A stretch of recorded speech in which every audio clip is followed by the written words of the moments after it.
വളരെ തിരക്ക് പിടിച്ച ഒരു ഷെഡ്യൂളിലൂടെയാണ് നമ്മളൊക്കെ മുന്നോട്ട് പോയിക്കൊണ്ടിരിക്കുന്നത്. ഈ തിരക്ക് പിടിച്ച ജീവിതത്തിനിടയിൽ നമുക്ക് നഷ്ടപ്പെടുന്ന 2-3 കാര്യങ്ങളുണ്ട്. അതിലൊന്ന്, നമ്മുടെ സ്വന്തത്തെക്കുറിച്ച് ചിന്തിച്ച് എനിക്ക് വല്ല തകരാറുമുണ്ടോ എന്ന് നോക്കി അതിൽ വല്ല തിരുത്തലുകളും വരുത്തണമെങ്കിൽ തിരുത്തുക എന്ന കാര്യത്തിൽ നമ്മൾ ഈ തിരക്കിനിടയിൽ പലപ്പോഴും മറന്നുപോകും. പ്രത്യേകിച്ച് നമ്മുടെ ജീവിതത്തിന്റെ നല്ലൊരു സമയം നമുക്ക് വേണ്ടി മാത്രമല്ല നമ്മൾ ചെലവഴിക്കുന്നത്. കാരണം ഇപ്പോൾ നമ്മൾ വാങ്ങുന്ന ശമ്പളം അത് നമുക്ക് വേണ്ടി മാത്രം ജീവിക്കാനുള്ളതല്ല. നമ്മളിപ്പോൾ ജീവിക്കുന്ന വീട് നമുക്ക് വേണ്ടി മാത്രമല്ല. നമ്മൾ ഇപ്പോൾ വാങ്ങിയ അല്ലെങ്കിൽ വാങ്ങാൻ ആഗ്രഹിക്കുന്ന വാഹനം നമുക്ക് വേണ്ടി മാത്രമല്ല. അത് മറ്റെല്ലാവർക്കും വേണ്ടിയാണ്, കുടുംബത്തിലുള്ള എല്ലാവർക്കും വേണ്ടിയാണ്. അതുകൊണ്ട് തന്നെ മറ്റുള്ളവർക്ക് വേണ്ടി നമ്മൾ തിരക്കുകളിലൂടെ ഓടിക്കൊണ്ടിരിക്കുമ്പോൾ നമ്മുടെ സ്വന്തം കാര്യം പലപ്പോഴും നമ്മൾ വിസ്മരിച്ചു പോകും. അതാണ് ഒരു അബദ്ധം മനുഷ്യനെ പറ്റി. രണ്ടാമത്തൊരു കാര്യം എന്ന് പറയുന്നത്, ഉള്ളതുകൊണ്ട് തൃപ്തിപ്പെടാൻ കഴിയാത്ത ഒരു മനസ്സ് നമുക്ക് വന്നു ചെയ്യും. എത്ര ലഭിച്ചാലും എത്ര കിട്ടിയാലും അതൊന്നും നമുക്ക് മതിയാവുന്നില്ല എന്നൊരു മനസ്സ് നമുക്കുണ്ടാവും. ആ മനസ്സുണ്ടാവുമ്പോൾ എത്ര കിട്ടിയിട്ടും കാര്യമില്ല, അയാൾക്ക് ഒരു കാലത്തും സംതൃപ്തി ഉണ്ടാവില്ല. എന്നാൽ ഉള്ളതുകൊണ്ട് തൃപ്തിപ്പെടാൻ ഒരാൾ പഠിച്ചാൽ അയാൾക്ക് എത്ര കുറച്ച് കിട്ടിയോ അതുകൊണ്ട് ജീവിക്കാൻ അയാൾക്ക് കഴിയും, സംതൃപ്തിയോടുകൂടി ജീവിക്കാൻ കഴിയും. അതാണ് രണ്ടാമത്തെ ഒരു സംഗതി. മൂന്നാമത്തെ ഒരു കാര്യം എന്ന് പറയുന്നത്, ഇങ്ങനെ തിരക്ക് പിടിച്ച് നമ്മൾ വിചാരിച്ച ടാർഗറ്റ് അച്ചീവ് ചെയ്യാൻ കഴിയാതെ നമ്മൾ ഓടിക്കൊണ്ടിരിക്കുമ്പോൾ ഇബാദത്തുകളൊക്കെ ഒരു തടസ്സമായി മാറും. നമുക്ക് നിസ്കാരം ഒരു തടസ്സമാവും, ബാങ്ക് കേൾക്കുന്നത് തടസ്സമാവും, അതുപോലെ മതപരമായ കാര്യങ്ങൾ കേൾക്കുന്നതും അറിയുന്നതും അതുമായി ബന്ധപ്പെട്ട സംസാരങ്ങളിൽ ഏർപ്പെടുന്നതും അതുമായി ബന്ധപ്പെട്ട ആരെങ്കിലും നമ്മളോട് സംസാരിക്കുന്നതും അത്തരം കാര്യങ്ങളിലേക്ക് നമ്മളെ ക്ഷണിക്കുന്നതുമൊക്കെ ഒരു ഓവർലോഡായിട്ട് നമുക്ക് തോന്നും. അതായത് ഇതൊന്നും എന്റെ ഒരു അത്യാവശ്യ ഘടകമല്ല എന്ന് തോന്നുകയും അവസാനം നമസ്കാരം വരെ ഒരു കാട്ടിക്കൂട്ടലായി മാറുകയോ യാന്ത്രികമായി നിർവഹിക്കുകയും ചെയ്യുന്ന ഒരു സാഹചര്യത്തിലേക്ക് മനുഷ്യൻ വന്നു ചേരും. അതാണ് ഞാൻ ഈ 3 കാര്യങ്ങളെന്ന് പറഞ്ഞത്. ഒന്ന്, ആത്മപരിശോധനയിൽ നിന്ന് നമ്മൾ അകന്നു പോകും. രണ്ടാമത്തത്, ഉള്ളതുകൊണ്ട് തൃപ്തിപ്പെടാൻ കഴിയാത്ത മാനസികാവസ്ഥയുണ്ടാകും. മൂന്നാമത്തേത്, നമ്മുടെ ആരാധനകളിൽ നമുക്ക് അലസത കടന്നു വരികയും ചെയ്യും. ഇങ്ങനെയുള്ള ഒരു സാഹചര്യം വന്നാൽ അത് മനുഷ്യനെ അഗാധമായ കൃത്യത്തിലേക്കാണ് നയിക്കുക. എന്താണ് രക്ഷപ്പെടാനുള്ള മാർഗം? ആ മാർഗത്തെ സംബന്ധിച്ച്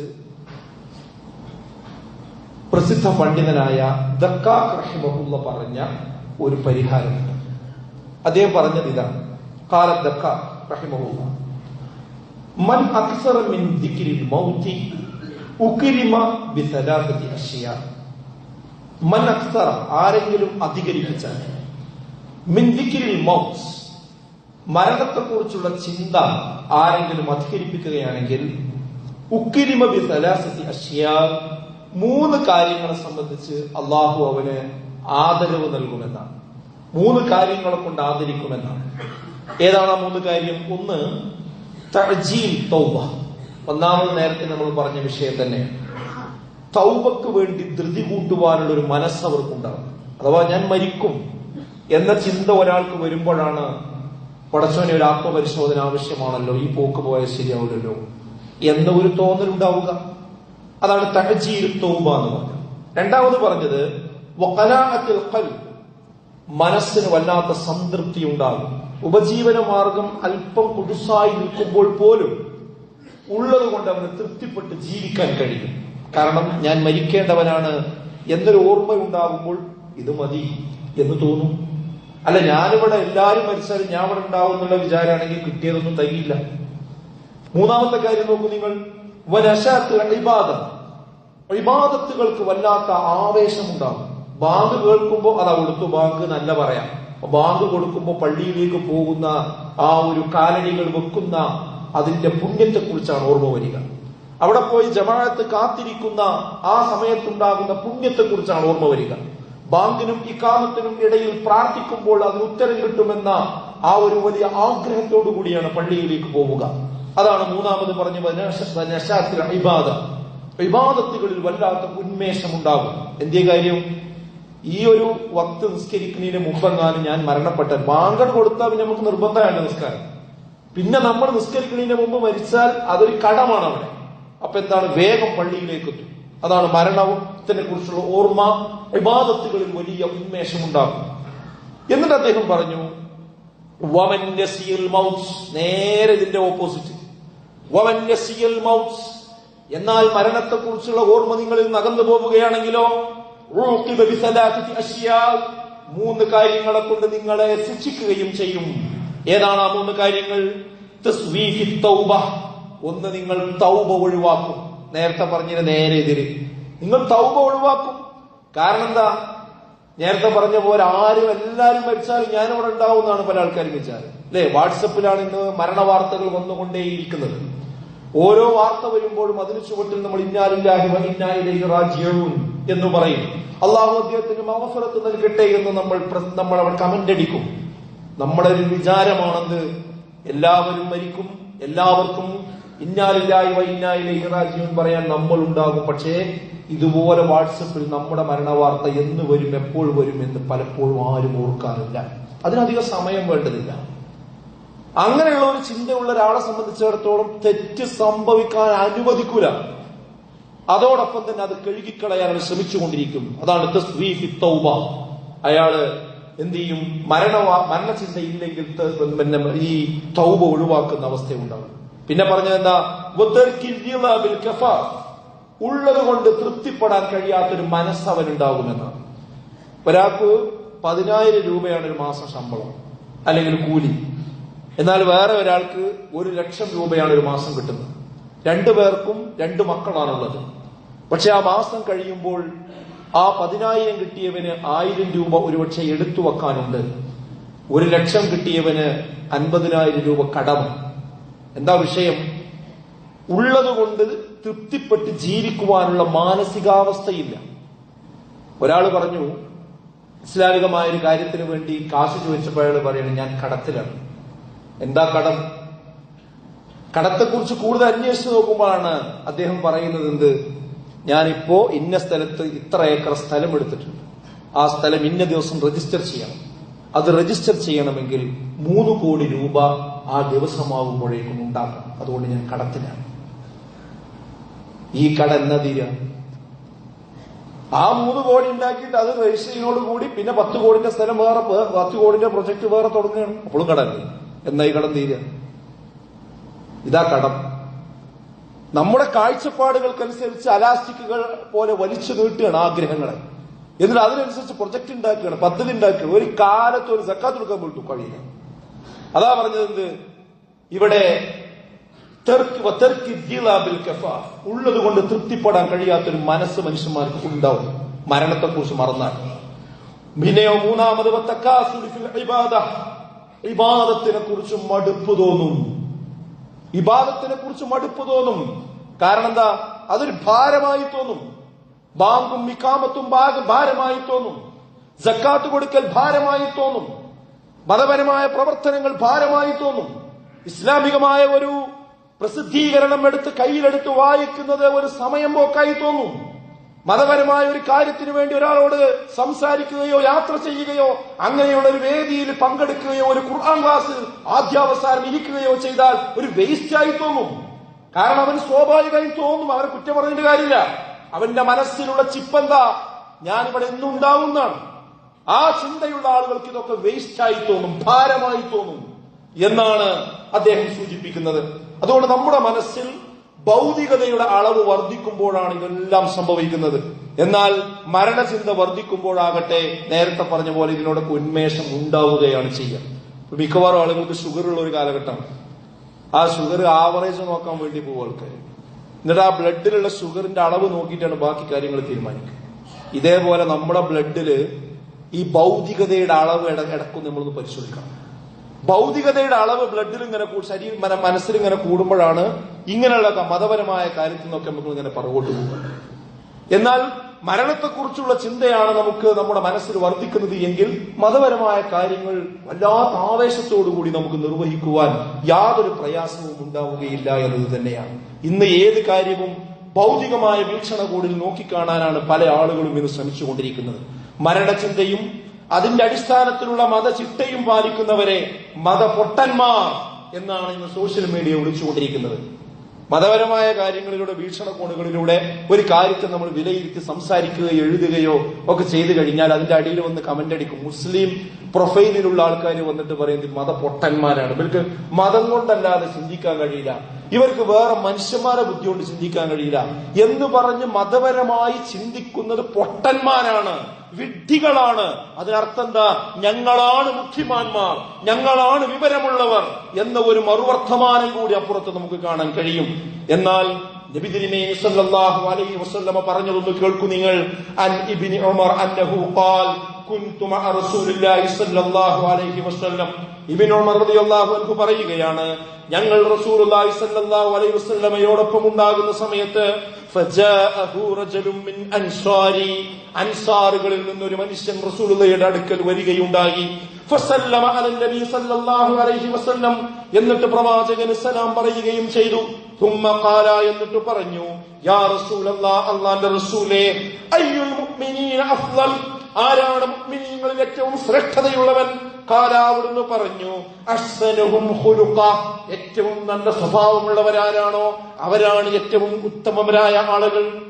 വീണ്ടും ഈ അൻസാരി ചോദിക്കുകയാണ്, ഖാല ഫഅയ്യുൽ മുഅ്മിനീന അഖ്യസു, ആരാണ് പ്രവാചകരെ വിശ്വാസികളിൽ ബുദ്ധിമാന്മാർ, ബുദ്ധിയുള്ളവർ, വിവേകമുള്ളവർ ആരാണ് പ്രവാചകരെ?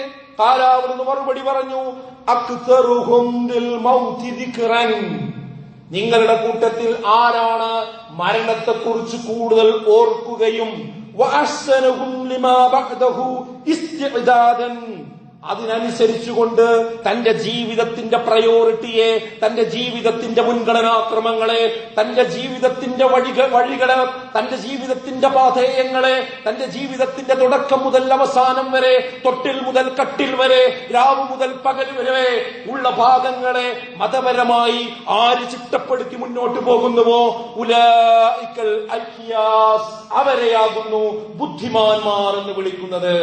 എന്തുകൊണ്ടാണ്? ചിന്തയുണ്ടാകുന്നവനാണ് ബുദ്ധിമാന്മാർ എന്ന് പറയാനുള്ള കാരണം 5 കാരണങ്ങൾ ഞാൻ പറഞ്ഞുതരാം. ഒന്ന്, മരണം ഉറപ്പാണ്, ജീവിതത്തിനാണ് യാതൊരു ഉറപ്പുമില്ലാത്തത്. ആൾക്കാരുടെ ധാരണ എന്താ? ജീവിതം ഉറപ്പാണ്, മരണമൊക്കെ മരിക്കുമ്പോഴല്ലേ. അങ്ങനെ ആൾക്കാരുടെ ധാരണ. അതായത് ഞാൻ ഇവിടെ എപ്പോഴും ഉണ്ടാവും എന്ന് വിചാരിച്ചിട്ടാണ് എല്ലാ കാഴ്ചപ്പാടും. അപ്പൊ സ്വാഭാവികമായിട്ടും എന്ത് സംഭവിക്കും? മരിക്കുന്നതിനെ കുറിച്ച് ചിന്തിക്കുകയും മരണത്തിന് വേണ്ടി ഒരുങ്ങുകയും ചെയ്യുന്നത് പൊട്ടത്തരമായി തോന്നും, വിഡ്ഢിത്തമായി തോന്നും. എന്നാൽ നിങ്ങൾ കറക്റ്റ് മനസ്സിൽ വെച്ച് ചിന്തിക്കൂ. ഞാൻ നിരീശ്വരവാദികളോടും മതനിരാസത്തിന്റെ ആളുകളോടും തന്നെയാണ് പറയുന്നത്. ഏതാണ് ഉറപ്പുള്ളത്? മരണമാണോ ഉറപ്പുള്ളത്? ജീവിതമാണോ ഉറപ്പുള്ളത്? മരണമാണ് ഉറപ്പുള്ളത്. നമ്മുടെ പത്രം, ഇന്നത്തെ മനോരമയും മാതൃഭൂമി എടുത്തു നോക്കിയാൽ മതി, മറ്റു പത്രങ്ങൾ എടുത്തു നോക്കിയാൽ മതി. അതിലുള്ള കോളങ്ങളിലൂടെ ഇങ്ങനെ വായിച്ചു നോക്കിയത് അല്ലേ? ഹൃദയാഘാതം വന്ന് പോയ സമയം, പഠനമൊക്കെ കഴിഞ്ഞു, MBBS കഴിഞ്ഞു, ഹൗസ് സർജൻസി കഴിഞ്ഞു, ഡോക്ടറായി, വീട്ടിലും എല്ലാവരും വലിയ രീതിയിൽ ആഘോഷങ്ങൾ നടത്തി. പക്ഷേ തൊട്ടടുത്ത ദിവസം ഒരു ഹോസ്പിറ്റലിൽ ജോയിൻ ചെയ്യാൻ പോകുന്ന സമയത്താണ് ആക്സിഡന്റായി മരണത്തിന് വിധേയമായി കടന്നു പോകുന്നത്. എത്ര സംഭവങ്ങൾ ഉണ്ടായി കേരളത്തിൽ. അത്യാസന്ന ഘട്ടത്തിൽ മരണത്തോട് മല്ലടിക്കുന്ന രോഗിയെ ഓപ്പറേഷൻ ടേബിളിൽ ഓപ്പറേഷൻ ചെയ്തുകൊണ്ടിരിക്കുന്ന ഡോക്ടർ, അതാ ഒരു കുഴപ്പമില്ലാത്ത ഡോക്ടർ കുഴഞ്ഞു വീണ് മരിക്കുന്നു.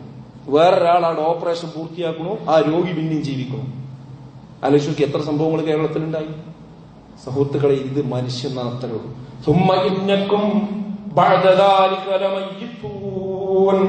നിങ്ങൾ അതിനുശേഷം മരിക്കുക തന്നെ ചെയ്യും. കുല്ലു നഫ്സിൻ ദാഇഖത്തുൽ മൗത്ത്, എല്ലാ ആത്മാവും മരണത്തിന്റെ രുചി ആസ്വദിക്കുക തന്നെ ചെയ്യും. അപ്പൊ ഒന്ന് ഞാൻ പറയുന്നത്, എന്തുകൊണ്ടാണ് ഇവര് ബുദ്ധിമാന്മാരാകുന്നത് വെച്ചാൽ മരണമാണ് ഉറപ്പുള്ളത്, മറ്റേത് ബോണസാണ്, കിട്ടിയെങ്കിൽ കിട്ടി, അത്രേ ഉള്ളൂ. രണ്ടാമത്തെ കാര്യം എന്താ പറയുക? മരണത്തിൽ നിന്ന് രക്ഷപ്പെടാൻ നമ്മൾ എന്തെല്ലാം ശ്രമങ്ങൾ നടത്തുന്നുവോ ആ ശ്രമങ്ങളൊക്കെ അവസാന മരണത്തിലേക്ക് എത്തുക. ഭയങ്കര കാശുള്ള ഒരാള് അമേരിക്കയിൽ പോയി ഇങ്ങോട്ട് ചികിത്സിക്കാൻ കഴിയുന്നതായിരിക്കും. പോയി അമേരിക്കയിൽ പോയി ചികിത്സിച്ചു, ആ ചികിത്സയൊക്കെ കഴിഞ്ഞ് എല്ലാവരും നല്ല ഉഷാറാണെന്ന് പറഞ്ഞ് തിരിച്ചു വരുമ്പോഴായിരിക്കും ചിലപ്പോൾ ഒരു കാരണമില്ലാതെ മരിക്കും. എത്ര സംഭവങ്ങൾ അങ്ങനെ ഉണ്ട്. ഖുൽ ഇന്നൽ മൗതല്ലദീ തഫിറൂന മിൻഹു ഫഇന്നഹു മുലാഖീകും. ആ പ്രയോഗം നോക്കൂ നിങ്ങൾ. ഖുൽ പറയുക, ഇന്നൽ മൗത മരണം നിശ്ചയമായിട്ടും, അല്ലദീ തഫിറൂന മിൻഹു നിങ്ങൾ ഏതൊരു മരണത്തിൽ നിന്നാണോ ഓടിക്കൊണ്ടിരിക്കുന്നത്, അകന്നുകൊണ്ടിരിക്കുന്നത്, ഫഇന്നഹു മുലാഖീകും അതാണ് നിങ്ങളെ കണ്ടുമുട്ടുക. ഒരു സിംഹം നമ്മളെ കടിക്കാൻ കൂടിയിട്ട് അക്രമികളുടെ അതിൽ നിന്ന് ഇങ്ങനെ രക്ഷപ്പെട്ട് ഓടുന്ന സമയത്ത് അതേപോലെ ഒരു സിംഹത്തിന്റെ മുന്നിലേക്ക് എങ്ങനെ നമ്മൾ ചെന്ന് അങ്ങനെ ഉണ്ടാവും. അതേപോലെയാണ് മരണം. മരണത്തിൽ നിന്ന് രക്ഷപ്പെടാൻ വേണ്ടി നമ്മളൊരു ചെറിയ വേദന ഉണ്ടായ ഏത് ഹോസ്പിറ്റലിലാണ് പൊളിച്ചോ പോകും, എവിടെ പോയിട്ടും കാര്യമില്ല. അതൊക്കെ കഴിഞ്ഞാൽ അവസാനം മരിക്കാനുള്ളവരാണ്. മരണത്തിൽ നിന്ന് ഒരാൾക്കും രക്ഷയില്ല. പിന്നെ മൂന്നാമത്തെ കാര്യം എന്താ അറിയോ?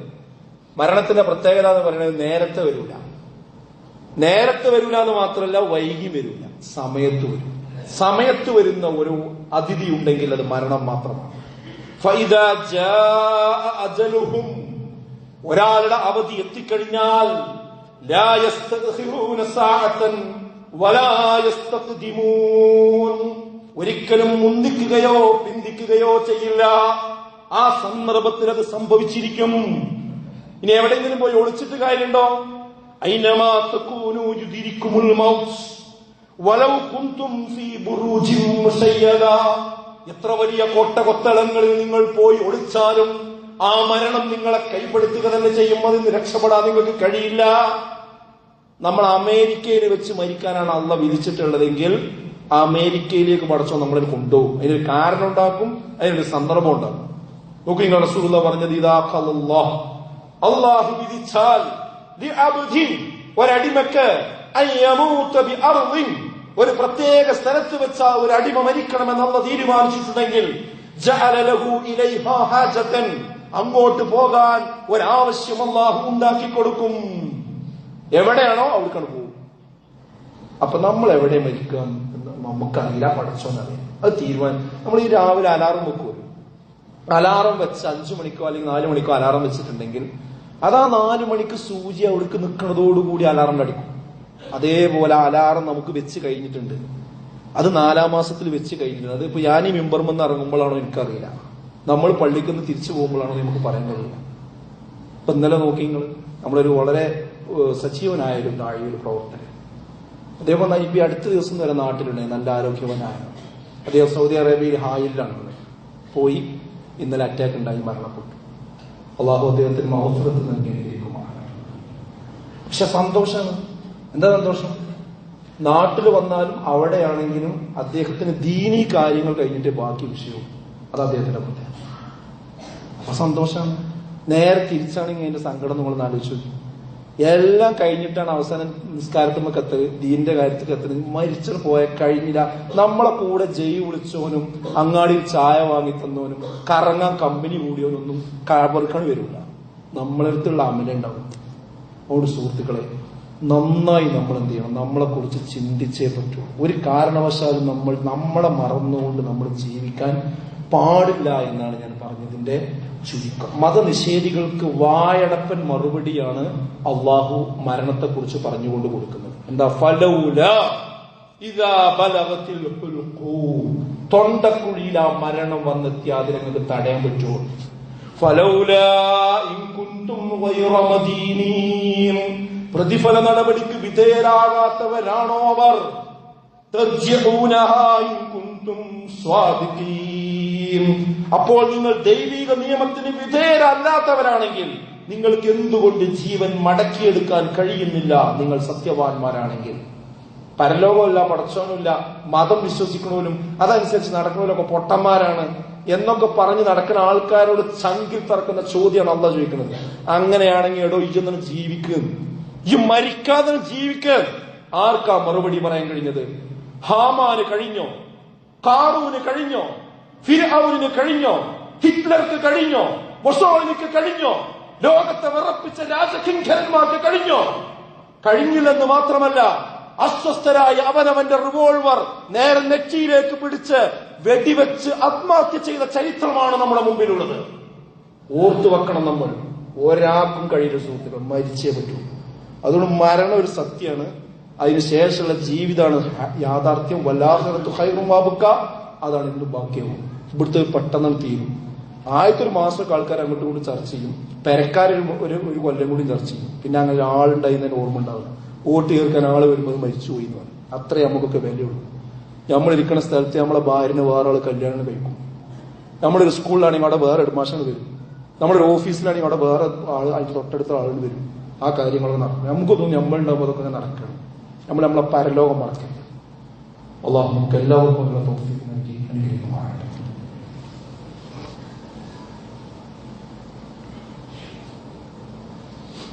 അൽഹംദുലില്ലാഹ് വസ്സലാത്തു വസ്സലാമു അലാ റസൂലില്ലാഹ് വഅലാ ആലിഹി വസഹ്ബിഹി അജ്മഈൻ. ബഹുമാനനായ സത്യവിശ്വാസികളെ, വിശ്വാസികളെ, അള്ളാഹുവിനെ സൂക്ഷിച്ച് ജീവിക്കണമെന്ന് ഒരിക്കൽ ഓർമ്മപ്പെടുത്തുകയാണ്, വസിയത്ത് ചെയ്യുകയാണ്. പാപങ്ങളിൽ വെച്ച് ഇബ്ലീസിന് ഏറ്റവും ഇഷ്ടപ്പെട്ടത് ഏതാണ് എന്ന് പണ്ഡിതന്മാർ പറഞ്ഞത് ഇപ്രകാരമാണ്. ഇമാം സുഫിയാൻ സൗരി റഹ്മഹുള്ള പറഞ്ഞ ഒരു വാചകം നോക്കുക. അൽ ബിദ്അത്ത് അഹബ്ബു ഇലാ ഇബ്ലീസ് മിനൽ മഅസിയ്യ. മറ്റു പാപങ്ങളെക്കാളും ഇബ്ലീസിന് ഏറ്റവും ഇഷ്ടമുള്ള പാപം എന്ന് പറയുന്നത് ബിദ്അത്തുകളാണ്. കാരണം അൽ മഅസിയ്യത്തു യുതാബു മിൻഹ. ഏത് പാപങ്ങളാണെങ്കിലും അതിൽ നിന്ന് മനുഷ്യന്മാർ തൗബ ചെയ്യാൻ സാധ്യത ഏറെയാണ്. ഇപ്പൊ ഒരാൾ മദ്യപിക്കുന്ന വിചാരിക്കുക, മദ്യപിക്കുന്ന ആളാണെങ്കിൽ അയാൾക്ക് അറിയാം മദ്യപാനം തെറ്റാണ്. തെറ്റാന്ന് അറിഞ്ഞുകൊണ്ട് തന്നെയാണ് അയാൾ ചെയ്യുന്നത്. അതിനടിക്കായി പോയി അങ്ങനെ നിവൃത്തില്ലാതെ പോവുകയാണ്. അപ്പൊ ഇടക്കിടക്ക് ഇങ്ങനെ മാറണമെന്നൊരു തോന്നൽ അയാൾക്കുണ്ടാവും. ഒരാൾ വ്യഭിചരിക്കുകയാണ്, അയാൾ പരസ്യമായിട്ടല്ലോ ചെയ്യുക, രഹസ്യമായിട്ട് ചെയ്യുക. കാരണം അത് തെറ്റാന്നറിയാം. അപ്പൊ ആ ബന്ധം എനിക്ക് അവസാനിപ്പിക്കണം, ആ സ്ത്രീയുമായുള്ള ബന്ധം അവസാനിപ്പിക്കണം, ആ പുരുഷനുമായിട്ടുള്ള ബന്ധം അവസാനിപ്പിക്കണം, ആ ചാറ്റിംഗ് എനിക്ക് അവസാനിപ്പിക്കണം എന്ന് ഇടക്ക് കുത്തുബ കേൾക്കുമ്പോൾ ഒരു മനസ്സിൽ തോന്നലില്ല, ഉണ്ടാകുന്നില്ല. പിന്നെ ശൈത്താനൊക്കെ കൊണ്ടുപോകുന്നില്ല, പക്ഷെ ഒരു മനസ്സുണ്ടാവും തിരിച്ചു പോരണം എന്നുള്ളത്. ഏത് കാര്യം അങ്ങനെ തന്നെ. എന്നാൽ വൽ ബിദ്അത്തു ലാ യുതാബു മിൻഹാ. ബിദ്അത്താകട്ടെ ഒരു കാരണവശാലും തൗബ ചെയ്യൂല ബിദ്അത്തിൽ നിന്ന്. അതിന് കാരണം എന്താ അറിയോ? ഈ ചെയ്യണത് ശരിയാണ് എന്നാണ് എന്റെ കാരണം. ബിദ്അത്ത് ചെയ്യണോന്റെ കാരണം എന്താ?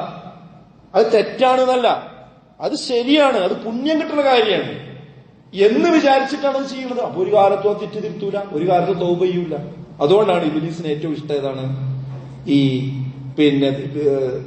ബിദ്അത്താണെന്ന് പറയാനുള്ള കാരണം. മറ്റുള്ളതൊക്കെ മനുഷ്യന്മാർ മടങ്ങും, ഏതെങ്കിലും സന്ദർഭത്തിൽ എന്ത് ചെയ്യും? പടച്ച ഒരു ഉൾവിളി കൊടുത്താൽ മതി. ഇത് മടങ്ങൂല എന്നല്ല, പക്ഷെ മടങ്ങാൻ സാധ്യത വളരെ കുറവാണ്. കാരണം എന്താ? ചെയ്യുന്നത് ശരിയാന്നുള്ള ധാരണ. ശരിയാന്ന് മാത്രമല്ല, അത് ഭയങ്കര കൂലിട്ടുന്ന കാര്യമാണ് പണ്ഡിതന്മാരെ പഠിപ്പിച്ചു കൊടുത്ത്. അതിന് ഉദാഹരണമാണ് എന്താ പറയുക? നബിദിനാഘോഷം എന്ന് പറയും. നബിദിനാഘോഷത്തെ കുറിച്ച് ആൾക്കാർ ആ മാസം കണ്ട് വന്ന പണ്ടൊക്കെ ഒരു ദിവസം ചെയ്യുന്നു, പിന്നെ ഒരാഴ്ചയായി, ഇപ്പൊ ഒരു മാസം. അത് വന്നു കഴിഞ്ഞാൽ ആൾക്കാർ അന്ന് എത്ര കാശാ ചെലവഴിക്കണം. റോഡൊക്കെ നോക്കിക്കഴിഞ്ഞാൽ നേർച്ചയും പരിപാടിയും, ആൾക്കാർ ഇങ്ങനെ പാത്രവും കുടിക്കൊക്കെ കൈ പിടിച്ച് ബക്കറ്റൊക്കെ പിടിച്ച് വരിക്കണെന്ന് കണ്ടിട്ടുണ്ട്. അതിന്റെ ആ ഭക്ഷണം കിട്ടാൻ വേണ്ടി എന്താ അത് നന്മയാണ്, ഭയങ്കര ഹൈറാണെന്നാ വിചാരിക്കുന്നത്. അന്ന് കൊടി കെട്ടുന്നതും അന്ന് ഘോഷയാത്ര നടത്തുന്നതും അതൊക്കെ എന്തൊരു പെരുന്നാളിനേക്കാളും വലിയ സംഭവമായിട്ടാണ്. അതിന് ഒരു സംഭാവന കൊടുക്കാത്ത ആൾക്കാർ നബിദിനത്തിന്റെ അന്ന് വലിയ സംഭാവന കൊടുക്കും. അത് എന്റെ വകയാണ്. അന്നത്തെ എല്ലാ ഫുൾ ചെലവിന്റെ വകയാണ്. കാരണം ഈ ചെയ്യണമൊക്കെ നന്മയാണ്, പുണ്യെന്ന് വിചാരിച്ചിട്ടാണ്. അതുകൊണ്ടാണ് അതിന് മടങ്ങാനും സാധിക്കാത്തത്. എന്നാ സുഹൃത്തുക്കളെ, ഇത് കേൾക്കുന്ന ഓരോരുത്തരും ആലോചിക്കുക, നമ്മള് ഈ ബിദ്അത്തുകൾ അത് ചെയ്തു കഴിഞ്ഞാൽ കുല്ലു ബിദ്അത്തിൻ ളലാല വ കുല്ലു ളലാലത്തിൻ ഫിന്നാർ. എല്ലാ ബിദ്അത്തും വഴികേടിലാണ്, അത് മുഴുവൻ നരകത്തിലേക്കുള്ളത്. അപ്പൊ നമ്മൾ നല്ലതല്ലേ എന്താണ് കുഴപ്പം? വെറുതെ ഇവരിങ്ങനെ ഇതിന് പ്രശ്നം ഉണ്ടാക്കുകയാണ്. ഒരു നബിനെ സ്നേഹിക്കുക, അത് ദിക്റിയില്ല, അന്ന് വേറെ സലാത്തില്ല, അന്നൊരു ദാനം ചെയ്യാന്നൊക്കെ പറഞ്ഞാൽ അതിനൊക്കെ എത്ര പ്രശ്നമാക്കണോ? ഞാൻ ചോദിക്കട്ടെ നിങ്ങളോട്, നാളെ ഒരാൾ ഇവിടെ വന്നിട്ട് വാദിക്കണുണ്ട്, ഞാൻ 6 വക്ത് നിസ്കരിക്കാൻ പോവാണ്. ഇസ്ലാമിൽ 6 വക്ത്. അപ്പൊ നമ്മളൊരു പ്രമാണത്തിലില്ലല്ലോ, 5 വക്തല്ലേ ഉള്ളൂ. അപ്പൊ ഇയാളെ വാദമാണ് എന്ത്? എന്താ കുഴപ്പം? പള്ളി അവിടെ ഉണ്ട്, ഇമാം അവിടെ ഉണ്ട്, സ്പീക്കർ അവിടെ ഉണ്ട്, പിന്നെ ഒരു എക്സ്ട്രീം കൂടി ഒന്നും കൊടുത്താൽ നമ്മളെ പള്ളിയിൽ നമ്മൾ തുടങ്ങിയാൽ എന്താ പ്രശ്നം? ആൾക്കാർക്ക് അന്ന് വന്നുകൊണ്ട് നിസ്കരിച്ചുകൂടെ? ആ നിസ്കാരത്തിന് നല്ലതല്ലേ നമ്മൾ ഓതുന്നത്? എന്താ റക്കാത്ത് ഒരു വക്ത് കൂടിയ കുഴപ്പം എന്ന് ചോദിച്ചു. എന്താ പിന്നെ മറുപടി? ഒറ്റ മറുപടി ഉള്ളൂ, അത് ഇസ്ലാം പഠിപ്പിക്കാത്തതാണ്. ദീൻ എന്ന് പറഞ്ഞാൽ പഠിപ്പിച്ചത് ചെയ്യുന്നതിനാണ് ദീൻ എന്ന് പറയാം. അല്ല നമ്മളെ ഇഷ്ടത്തിനനുസരിച്ച് ഇങ്ങനെ കൂട്ടും കുറക്കും ചെയ്യുന്നതിന് ദീൻ എന്ന് പറയില്ല. അതാണ് ബിദ്അത്തും സുന്നത്തും ബിദ്അത്തും തമ്മിലുള്ള വ്യത്യാസം. അപ്പൊ സുഹൃത്തുക്കളെ, ബിദ്അത്ത് ഒരു കാരണവശാലും നമ്മൾ എടുക്കാൻ പാടില്ല. ഇത് പറയുമ്പോൾ എന്താ അറിയോ? ആ പണ്ഡിതൻ പറയുമ്പോൾ അതാ ശരി തോന്നും, ഈ പണ്ഡിതൻ പറയുമ്പോൾ അതാ ശരി തോന്നും. ഞങ്ങൾ ആ കൺഫ്യൂഷനിലാണ്. നോക്കിയാൽ ഞാൻ നിങ്ങൾക്കൊരു സുവർണാവസരം പറഞ്ഞുതരാം. നാളെ ഇൻഷാ അല്ലാഹ് നാളെ 10 മണി മുതൽ വൈകിട്ട് 4 മണി വരെ നമ്മുടെ കോഴിക്കോട് ജില്ലയിൽ ചെറുവാടി എന്ന് പറയുന്ന പ്രദേശത്ത് ഈ വിഷയത്തിൽ നബിദിനാഘോഷം ഇസ്ലാമികമാണോ അല്ലേ എന്നുള്ള വിഷയത്തിൽ മുജാഹിദ് വിഭാഗവും സമസ്തയിലെ ഒരു വിഭാഗവും തമ്മിൽ ഒരു സംവാദം നടക്കും. ആ സംവാദം ആദ്യം മുതൽ അവസാനം വരെ കൃത്യമായിട്ട് കേട്ടാൽ രണ്ടു കൂട്ടർ വളരെ മാന്യമായിട്ടായിരിക്കും ഇൻഷാ അല്ലാഹ്. അങ്ങനെയാണ് എന്റെ തീരുമാനം. അള്ളാഹു അതിനെ കാക്കി തീരുമാനമാകട്ടെ. അത് മുഴുവൻ ഒന്ന് കേട്ടു നോക്കി, നമ്മളെ കുടുംബം ഒന്ന് കേട്ടു നോക്കി. അപ്പൊ ശരിക്കും എന്താ വിധത്തിൽ മനസ്സിലാവും. അത് മനസ്സിലാക്കാൻ പറ്റിയ ഒരു അന്തരീക്ഷമാണ്, ഒരു സന്ദർഭമാണ് ഇൻഷാ അല്ലാഹ് നാളെ. അതുകൊണ്ട് ആ കാര്യം കൂടി നമ്മൾ എന്ത് ചെയ്യണം, ശ്രദ്ധിക്കണം. ഇത് മാത്രമല്ല, ഏത് കാര്യം നമ്മൾ കൺഫ്യൂഷൻ ഉള്ളത് മതത്തിൽ മാത്രം അത് അവിടെ നിലനിർത്തും. ബാക്കിയുള്ള കാര്യത്തിലൊക്കെ നമ്മൾ ക്ലിയർ ചെയ്യില്ലേ. ഇപ്പൊ SIR സമയമാണ്. ഇപ്പോൾ SIR പട്ടിക വന്ന സമയമാണ്. ഓരോരുത്തരും നോക്കണില്ല അവനാന്റെ സ്മെല്ലിങ് അല്ലെ. അതൊക്കെ ആകെ കൺഫ്യൂഷനാണ്. അത് നോക്കിയാൽ ശരിയാവില്ല ആരെങ്കിലും ഒഴിവാക്കുന്നുണ്ടോ? അത് ഇവിടുത്തെ തൽക്കാലത്തെ ഒരു ആവശ്യമാണ്. പക്ഷെ ആ ആവശ്യത്തിന് വരെ നമ്മൾ കൊടുക്കുന്ന പ്രാധാന്യം എത്രയും അത് കൊടുക്കണമെന്ന് ഞാൻ പറയുന്നത്. ഒരിക്കലും അത് ചെറിയ നിസ്സാരമായിട്ട് കാണരുത്. പക്ഷെ അതിലേറെ പ്രധാനമാണ് സുഹൃത്തുക്കൾ. ആ വോട്ടും പൗരത്വം ഒക്കെ ഉണ്ടായിട്ട് മരിച്ചാൽ പിന്നെ കൊണ്ടെന്ന കാര്യം, മരിച്ച കബറിലാണ്. അവിടെ വിശ്വാസം നോക്കിയിട്ട് എന്ത് ചെയ്യുള്ളൂ, നമുക്ക് മാർക്കിടുള്ളൂ. അതുകൊണ്ട് നമ്മൾ പ്രയോറിറ്റി കൊടുക്കേണ്ടത് എപ്പോഴും ദീനിയായ കാര്യത്തിൽ കൺഫ്യൂഷൻ ഉണ്ടെങ്കിൽ അത് തീർക്കാനായിരിക്കണം. അതിനുള്ളൊരു അവസരമാണിത്. അള്ളാഹു അത് ആ രീതിയിൽ അത് തീർക്കാനും മനസ്സിലാക്കാനും ഉൾക്കൊള്ളാനുള്ള തൗഫീഖ് നമുക്ക് എല്ലാവർക്കും നൽകി അനുഗ്രഹിക്കുമാറാകട്ടെ.